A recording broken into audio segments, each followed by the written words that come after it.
আপনারা একটা জিনিস হিসাব করবেন, আমি 1972 সালে গদিতে এসেছিল। 1972 সালের ইতিহাস এটা বুড়া মানুষ জানবে। 1972 সালের ইতিহাস মানুষকে গুলি করে হত্যার ইতিহাস, 73 সালের ইতিহাস ব্যাংক ডাকাতি হাইজাকের ইতিহাস, 74 সালের ইতিহাস বাংলাদেশের 16টি বাস্যকাল থাকা অবস্থায় কলাপাতা দখলের ইতিহাস, বাংলার মানুষকে ডেনের ভাত খাওয়ার ইতিহাস, 75 সালের ইতিহাস 15 মিনিটের পার্লামেন্টের বক্তৃতায় বাকশাল গঠনের ইতিহাস। এবার আবারও হাসিনা সরকার রাষ্ট্র 15 বছরের জন্য। আপনারা এই 15.5 বছর দেখেছেন। 1914 সালে তারা ক্ষমতায় দিয়েছে 153 জন এমপি ছাড়াই।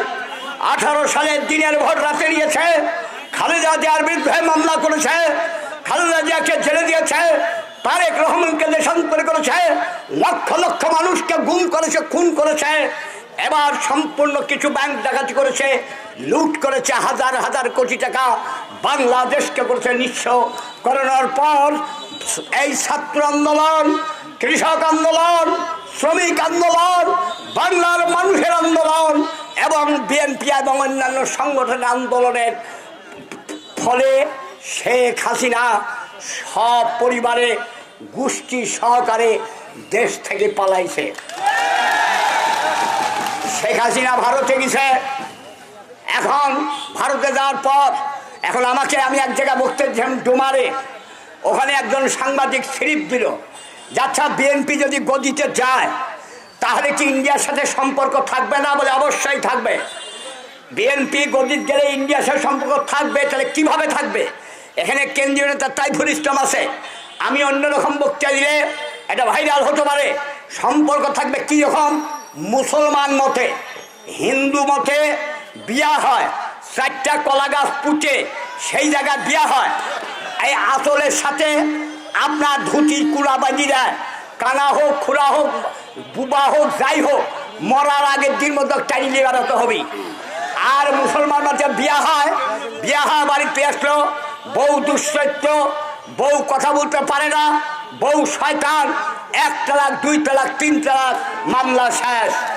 ইন্ডিয়ার সাথে আওয়ামী লীগের চুক্তি ছিল, প্রত্যেক দিন বর্ডারে লোক গুলি করে মারিছে, এই দেশে পচা পাথর দিছে, এই দেশে পচা গম দিছে, যখন খুশি তখন পেঁয়াজ দেওয়া বন্ধ করেছে এবং আমাদের ভূখণ্ড দখল করেছে, বঙ্গোপসাগরের পানি দখল করেছে।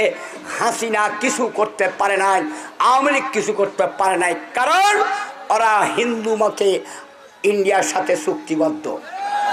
আর বিএনপি মুসলমান মতে পচা পাথর দিবে, আমাদের লোককে গুলি করে মারবে, আমাদের জমি দখল করবে। আমরা পরিষ্কার বলবো, your business is no longer more, আপনাদের ব্যবসা আমাদের সাথে চলবে না। এই দেখেন, হাসিনা ভারতে চলে গেছে। ভারতের প্রধানমন্ত্রী নরেন্দ্র মোদী বলছে, बहिन आप भागने से बंगाल मुल्क से हमारा मुल्क पे आया, थमेन आपने बंगाल থেকে পলায় আমার দেশে আইছেন। হাসিনা বলছে, হর বাঙাল মুলুক কা ইনসান हमारा पर गुस्सा किया। সারা বাংলার জনগণ আমার উপর খেপে গেছে। আমি ভাগনে से हम डर से भागने आया, আমি ভয়ের চোটে পলাইছি। সারা দুনিয়া में हम টেলিফোন किया। হাসিনা বলছে, সারা দুনিয়ায় আমি টেলিফোন করেছি। हाँ, कोई इंसान, कोनो लोग, कोई प्रेसिडेंट और प्राइम मिनिस्टर, कोनो प्रधानमंत्री प्राइम मिनिस्टर हमको जगह नहीं दिया था, हमारे जगह देगी। बहुत मुसीबत से हम गिर गया आपके लिए, बोलते आपके जो मैं बहुत मुसीबतें पड़ी सी, हमको जगह हम भिक चाहे है आपका पास में। अर्थात मोदी का से जगह भिक की चाहते किसे हासिना आसबेना, এই দেশের মাটিতে হাসিনা আসবে না। হাসিনা গেছে কোন জায়গায়? ইন্ডিয়া। এবং এখানকার কিছু কিছু লোক গুজব করছে হাসিনা কাল আসবি, কে বলছে পশু আসবি। কি ভাই বলছে না? বলেন তো কথাটা। এই মানব জীবনে হাসিনা আসবে না। আমরা বলছি না যে আওয়ামী লীগ নির্বাচন করবে না, করুক, ভালো লোক থাকলে এসে করুক, জনগণ ভোট দিলে হোক। আমরা দিনের ভোট রাতেও নিব না, আমরা কারো অন্যায় করবো না।